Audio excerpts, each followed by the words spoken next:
আসসালামু আলাইকুম, সবাই কেমন আছেন? আজকে আমি একটু ঢং করে কথা বলবো ভাইরাল হওয়ার জন্য। সবাই তো ভাইরাল হয়, আমরা ভাইরাল হই না। তো ঢং করে কথা বলি। ঢং হবো কিনা জানি না, বলতেছি আর কি। আমরা আজকে নৌকায় উঠবো। নৌকায় উঠে আমরা চরে যাব একদিন থাকার জন্য, সারাদিন। তো এখানে সবাই দাঁড়িয়েছিলাম নৌকার মানুষজন আসার জন্য। সবাই আসার পরে আমরা উঠে এখন নৌকায় উঠে আমরা চরে এসে পড়েছি। দেখেন এখানে আমরা চর থেকে নৌকা থেকে নামছি। এখন দেখেন সবাই ব্যস্ততা শুরু হয়ে গেছে, যার যার গন্তব্যে যাচ্ছে সবাই তাড়াহুড়া করে। আমরাও পিছে পড়ে যাচ্ছিলাম, পরে তাড়াহুড়া করে যাচ্ছি। আর কি করব, দেখেন সবাই দৌড়াদৌড়ি বাজায় দিছে। আইসে একটু আমরা আড্ডা দিচ্ছিলাম, চারপাশে ঘুরে ঘুরে দেখছিলাম যে কেমন কি পরিবেশ। তো ভালোই লাগলো, আর বাতাসও ছিল। আর এখানে আমার ছেলে কোলে উঠবে, মা কোলে না। তাহলে ওরা ইগনোর করে আমি এসে পড়েছি বাড়িতে। দেখেন এই দেখেন খেলতেছিল। আর দেখেন চরে শুধু সবাই কাজ করে, তাদের গৃহস্থর যে পোলাপান আছে তারাও কাজ করে। দেখেন যে কাজ করতেছিল, অনেক বাতাসও ছিল। এখানে ভুট্টা করতেছে। আমরা গেছিলাম মূলত ভুট্টার সিজনে, এখন সবাই হয়তো ভুট্টা কাটা শেষ। এটা ভিডিওটা প্রায় 21 দিন আগের। আর এখানে আমার মা যা ভাত বসে দিচ্ছিল, কারণ আন্টি একা একা পারতেছিল না, এটা আমাদের আন্টিদের চর। আন্টির ওখানে যে বাউল করে আসছে, মা ভাত বসাইতেছিল। আন্টি পরে যে শাক পেরে দিচ্ছিল আন্টিদের গাছে। আর চরে এলো সব হচ্ছে সার বিষ ছাড়া জিনিস। পরে আমার বললো তুমি মেয়েগুলো একটু বেছে দাও। পরে আমি বেছে দিচ্ছিলাম।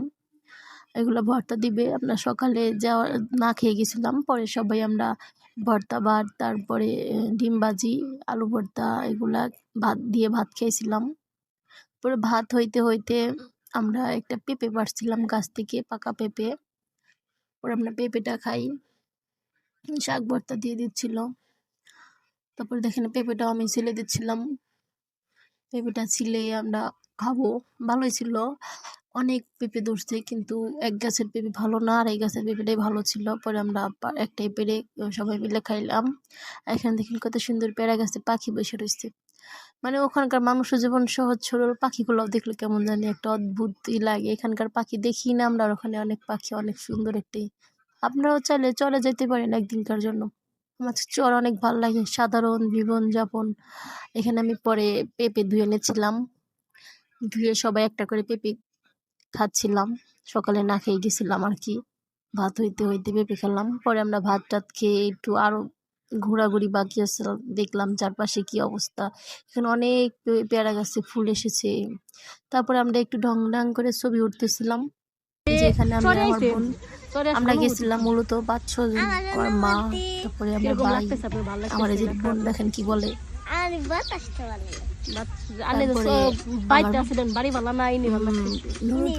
গেছিলাম,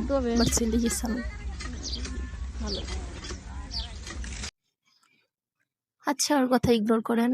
এখন দেখেন আমরা কই যাচ্ছিলাম। তারপরে আমরা দোকানে যাচ্ছিলাম, আসলে কিছু কিনে নিয়ে গেছিলাম না, অনেক ভরে গেছিলাম। পরে সবাই মিলে বললো কিছু খাই, পরে দোকানে যাচ্ছিলাম অনেক দূর। এখান থেকে প্রায় 1 কিলোর মতো হেঁটে গেছিলাম দোকানে আমরা। অনেক সুন্দর একটা রাস্তা, চারপাশে শুধু ভুট্টা আর ভুট্টা।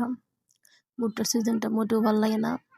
তারপরে সদাই মদাই কিনে আমরা বাড়ির দিকে রওনা দিয়েছিলাম। আর তখন অনেক মেঘ, বৃষ্টির উপর ফোঁটা পড়তেছিল। পরে এসে আমরা ওগুলো রাইখা নদীর পাড়ে গেছিলাম গোসল করতে। অনেক বৃষ্টি ছিল, আর ফোন নিয়ে গেছিলাম না, ওগুলো ভিডিও নেওয়া হয় নাই। ওখান থেকে এসে আমরা ভাত খাইতে বসছিলাম। আচ্ছা আমার কথা কি ঢং ঢং করা হইতেছে?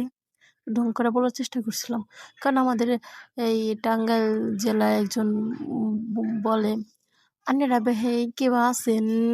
আমরা আজকে চরে গেছিলাম, তারপরে আমরা ভাত রান্ধে খাচ্ছিলাম। এই দেখেন আমার বুবু মানে আন্টি করে ভাত বাইরা দিচ্ছিল।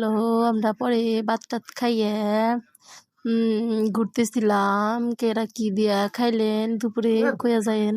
তো একটু চেষ্টা করতেছি হাবা কইরা কর। চরে আর যাইতাই হোক, কলা গাছের অভাব নাই, চারপাশে শুধু কলা গাছ আর কলা গাছ। পরে এগুলো দেখে দেখেন একটা গাছ ছিল, গাছ উঠা আমরা ভিডিও নিচ্ছিলাম। এখানে ঘাস কাটতেছিল, তাদের সব গরু বাড়িতে নিয়ে আসবে তার জন্য খাইতে দিচ্ছিল। এখানে দেখেন কি সুন্দর ভিউ। আরেকটা বাড়িতে দেখেন এখানে গরু খাচ্ছিল, মানে এক এক যে বাড়ির এক এক পরিবেশ আমরা এগুলো দেখতেছিলাম। পরে সন্ধ্যা হয়ে গেল, আমরা পরে বাড়ির দিকে রওনা দিব। আর দেখেন সারাদিন কাজ করে গৃহস্থরা কেমনে তাড়াহুড়া করে নদীর পাড়ে চলে যাচ্ছিল নৌকার জন্য, আমরাও চলে আসলাম পরে। তো আপনারা যে চলে যেতে চান অবশ্যই যাবেন, সারাদিন কাটে আসবেন, অনেক ভালো। তো আজকের মতো এটুকুই, ভাইরাল করে দেন পারলে ভিডিওটা। আসসালামু আলাইকুম।